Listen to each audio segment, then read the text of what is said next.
විශ්ව ඥානය හැමෝටම අතට ගන්න බැරි වෙන. නමුත් විශ්ව ඥානය විසින් විඥානයක් ඇති නැති සියලු සත්වයෝ පාලනය කරනවා. විශ්ව ඥානය විසින් විඥානයක් ඇති නැති සියලු සතුන් පාලනය කරනවා. විඥානයක් ඇති සත්වයක් ඉන්නවනම් ඌටත් තේරෙන්නේ නැති වෙනවා. ඒකට හේතුව ඌ බුදු වෙලා නැති වෙනවා. විඥානයක් නැති ගහක් වලක් තියෙනවනම් ඒකටත් මේ වෙන්නේ මොකද්ද කියලා ඒකට තේරෙන්නේ නැති වෙනවා. නමුත් ඒකත් පාලනය වෙන්නේ විශ්ව ඥාණයෙන් වෙනවා. විශ්ව ඥානය අතට ගන්න පුළුවන් හැකියාව තියෙන්නේ දසපාරමිතා සම්පූර්ණ කරපු බෝධිසත්වයෙකුට පමණක් වෙනවා. මේ මාත්‍රිකාවල් වලට බැස්සොත් එහෙම මේක අහන ඕගොල්ලන්ට මොකුත් තේරෙන්නේ නැති වෙනවා. පිළිවෙලින් යා යුතු වෙනවා. තර්කයට ගෝචර කරන්න බැරි ස්ථානයක් තියෙනවා. තර්කයට ගෝචර කරන්න බැරි තැනක් තියෙන. ඒක එකදු තැනක් වෙනවා. සියලු ඥානයන් අභිභවාගෙන ගියයින් පස්සේ පරිණිර්වාණය කියලා එකක් තියෙනවා. ඒවා උපමාවකින් කිව්වට ඒක තවත් උපමා කියන්න සිද්ධ වෙන එකක් වෙනවා. ඕගොල්ලන්ට සරල උදාහරණයක් කියන්නම් කියලා කියනවා.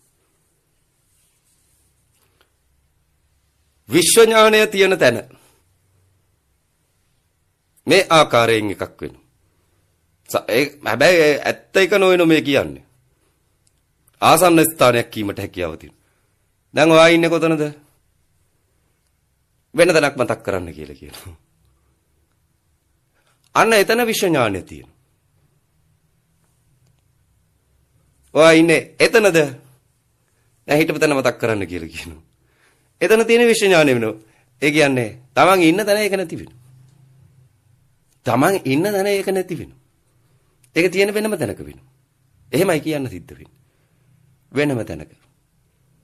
විශ්ව ඥානය තියෙන වෙනම තැනක වෙනවා. තමන්ගෙන් පරිබාහිරව පවතින එකක් වෙනවා. මමත් එක්ක තියෙන එකක්වත් කයත් එක්ක තියෙන එකක්වත් නොවෙනවා.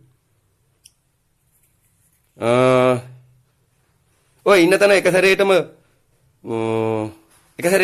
වාෂ්ප වුණා කියලා කියන්නකො. මොකක් හරි ඇසිඩ් එකක් ගහලා ඉවරලා මුකුත් නැති වෙලා ගියා කියලා කියන්නකො. මොකක් හරි මහා විකිරණයක් දාලා ඉවරලා අලුත් නැති වෙන, ඇටත් නැති වෙන, භස්මා විශේෂත් නැති වෙන, මොකුත් නැති වෙන. අලුත් නැති වෙන හොඳේ. දැම්ම කියලා කියන්නකො. අනේ දැන් ඉතුරු වෙලා තියෙන්නේ මොකද්ද? විශ්ව ඥානය වෙනවා. ඔන්නොතෙන්ට ගිහිල්ලා නැකිටින කට්ටිය බුදුවරු වෙනවා. කතා කළ යුතු වෙන ඊට පස්සේ. සියල්ලෙන් ශූන්‍ය වූ ස්ථානයට ගොස් පැමිණ ඊට පස්සේ කතා කළ යුතු වෙනවා. මොකේද කතා කළ යුතු වෙන්නේ? වරෙල්ල යන සියල්ලෙන් ශූන්‍ය ස්ථානයක් තියෙනවයි. නැත්තම් මේ විශ්ව ඥානයට හසු වෙලා තොපිට මේක තුල සැරිසරන්න සිද්ධ වෙනවයි. මෙන්න මේ වචන දෙක කිව යුතු වෙනවා. ගැඹුරු පද දෙකක් වෙනවා. විඥානය සහ විශ්ව ඥානය කියන එක.